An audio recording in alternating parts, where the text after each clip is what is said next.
binago nila patungkol sa senior citizen. Usapan natin yan. Nay, tay, di po ba kayo ay may pensyon buwan-buwan? Tama mali? At ang bigayan quarterly. Tay, totoo ba na kapag wala ka sa araw ng payout, forfeited na yung pension mo?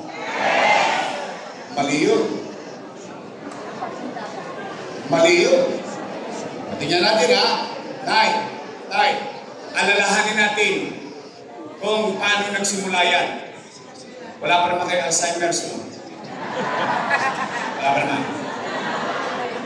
Kasi yung iba sa inyo dito, inabot pa si Mayor Lacson.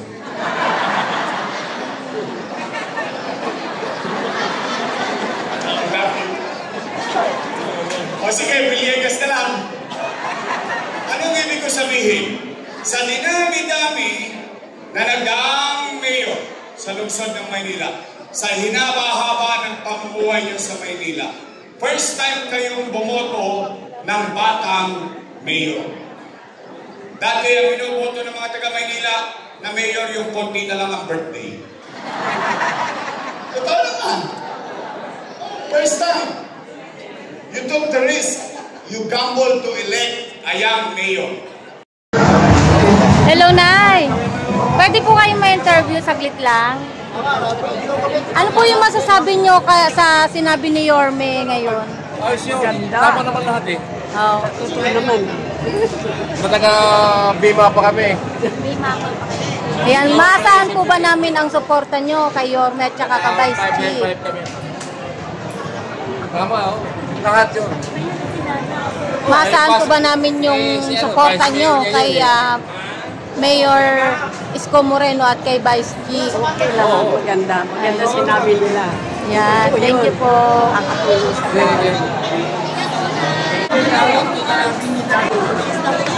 Dali mo. Ay, pwede kayo may interview.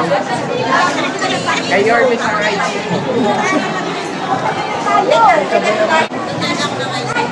Nay, pwede ka namin ma-interview?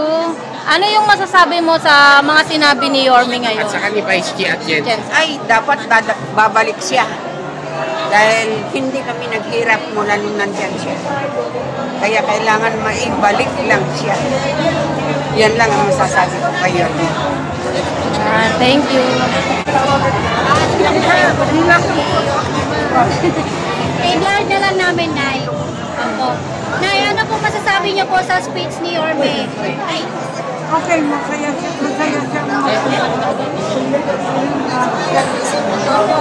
Nay, yung panahon ni Yorme, Nay, ano po naalala niyo kung nagawa ni Yorme? Alam mo, pasensya lang ha. Pero kasi nung panahon ni Yorme, hinalakalit yung pandemic. Opo. Nakambit ng balik na sila ko. Nakauwi ako rito. Okay po. Hindi na siya kaya lang. Wala akong hindi. Pero nung kalita ako sa mga nakukulit ako ng Maynila, wala ko na lang sila ko. Pero hindi ako nakapagulong. Okay po, Nay. Thank you, Nay. Sana. Ano po masasabi niyo po sa speech ni Yorme at Vice G at Jen? Sarap para sa akin, number 1 sila sa akin. Number 1 sila sa akin. Strong sila sa akin. At ito sa mga anak ko, number 1 silang dalawa. Nay, ano pong mensahe nyo kay Yorme at kay Vice G at Yensa? Wala na akong masasabi kasi talagang magaling siya eh. Magaling siya, napakabait niya. Talagang magandang ano. Okay po ba ang Noon na lang. Yorme at Vice G? Bakit? Ano noon? Walang tigil ang bigay niya sa ayun. Ayan, thank you. Hi! Kaya pa? Ano po masasabi niyo sa speech ni Yorme, Tay? Wala akong masasabi. Perfect. Perfect. Ayan, thank you. Nay, ano po masasabi niyo sa speech ni Yorme? Okay po. Okay po siya. Ayan. Gusto po namin siya maibalik ulit. Ayan. Ano po yung mensahe nyo kay Yorme, Nay? Makakarating po sa kanya to. Maraming salamat at gusto ko makabalik siya yung mga binigay niya sa amin nung mga nakaraan na taon. Kaya masaya po kami na makabalik po siya namin. Thank you po. Thank you po. Hello po. Kamusta po kayo? Ano po masasabi niyo sa ating Yorme? Well, I think he's the best of all. Gusto siya bumalik. Nobody else can do what he did in the past, and he will do it again and again. As he promised, babalik niya ang dating ginawa niya sa Manila, ibabalik at gagawin niya po yun. For us, kasi mahal na mahal niya yung mga senior. Lalo na yung mga hindi na talaga makalabas sa house. Pero he promised that he will give a chance to the seniors na capable pa mag-work. Siyempre, hindi namin, at least, hindi kami ma-echukwera. Kasi may edad na kami ganito. Siyempre, lalo ako. Senior ako, very much senior. Pero batang-bata pa na yan. Hindi po halata. How I wish talaga nakapagpapicture kami ni Yorme. Pero wala akong chance na upo ko sa lipunan. Far, very far. Anong mensahe niyo, ma'am? Baka nanonood si Yorme ngayon, mag-message po kayo. What will I tell him?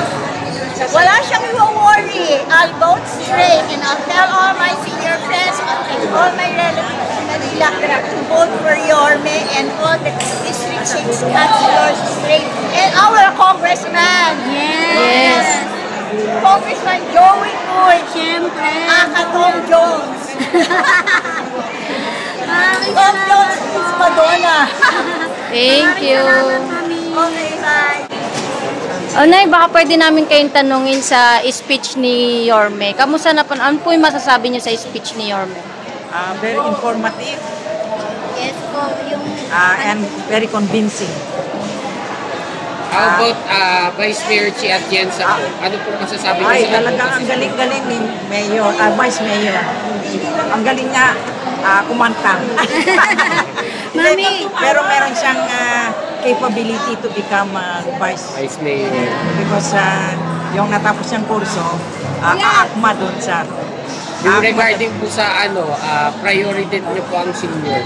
ay very good ang Ayan, mensahe niyo po kay Yorme, ma'am. good luck, Mayor. Mayor. Good luck, Vice Mayor.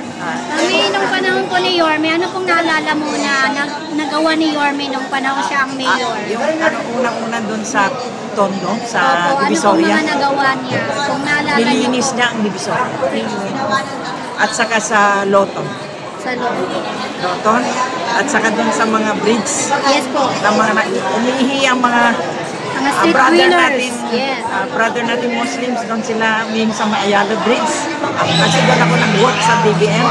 So naamoy namin yung ihi ng mga brother nating Muslims. Pero nilinis ni Yorme. Yes. Ayan, thank you po. Good job, good job.